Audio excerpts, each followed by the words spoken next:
আসসালামু আলাইকুম বন্ধুরা, কেমন আছেন? আশা করি ভালো আছেন। আমিও ভালো। আজকে বড় বোনের বাড়ি আসলাম। আজকে পাঙ্গাস মাছ পছন্দ করে দেখেই বড় দুলাভাই একটা পাঙ্গাস মাছ নিয়ে আসলো। অনেক বড় হয়, যে আমার বোন ডুমির পাতা, কার অঞ্চলে কী পাতা বলেন জানি না, আমাদের অঞ্চলে ডুমির পাতা বলে। এটাকে দিয়ে ভালোভাবে পরিষ্কার করে নিয়ে এই যে আমার বোন কেটে নিতেছে। মায়ের পরে বোনের কাছে আসলে বোন কোনটা খাবে, কোনটা ভালোবাসবে সেটাই চিন্তা করে, তাই না? আমার বোন মাছটাকে কুটে ধুয়ে পরিষ্কার করে নিয়েছে। এখন ভালোভাবে মশলাগুলো দিয়ে দিতেছে এক এক করে। জিরা বাটা, রসুন বাটা, পেঁয়াজ বাটা একসাথে করে বেটে দিয়েছে। এই যে হলুদ মরিচের গুঁড়া দিয়ে দিল, তারপর হলুদের গুঁড়া। বোন না থাকলে বোনের মর্যাদা বোঝা যায় না। যার বোন আছে সে তো একটা স্বর্গে বাস করে, আর যার বোন নাই তার মতন দুঃখিনী এই পৃথিবীতে নাই।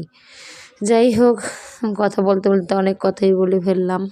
এই যে সব হলুদের গুঁড়ো দিয়ে দিল, এখন স্বাদ মতন লবণ দিয়ে দিবে।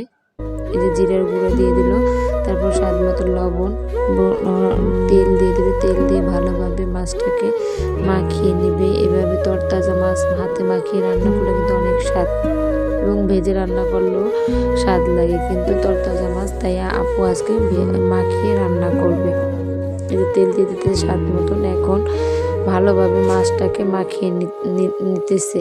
ভালোভাবে মাখালে মাছের মধ্যে তেল মশলা সব ঢুকবে, কিন্তু হালকাভাবে মাখালে কিন্তু তেল মশলা ঢুকবে না। তাই ভালোভাবে মাখিয়ে অল্প কিছু পরিমাণ পানি দিয়ে দিল। বেশি পানি দিলে কিন্তু মাছটা গলে যাবে। মাছের মধ্যে কোনো তরকারি দিবে না, মাছটা খালি রান্না করবে। এই যে মাছটা আর খুন্তি দিয়ে কিন্তু নাড়া যাবে না, নাড়া দিলে কিন্তু মাছটা ভেঙে যাওয়ার সম্ভাবনা থাকে। তাই কড়াইটা ধরে এবং ঢুলিয়ে নিতে হবে। যে আমাদের তরকারিটা হয়ে গেছে। আজকের মতন আল্লাহ হাফেজ।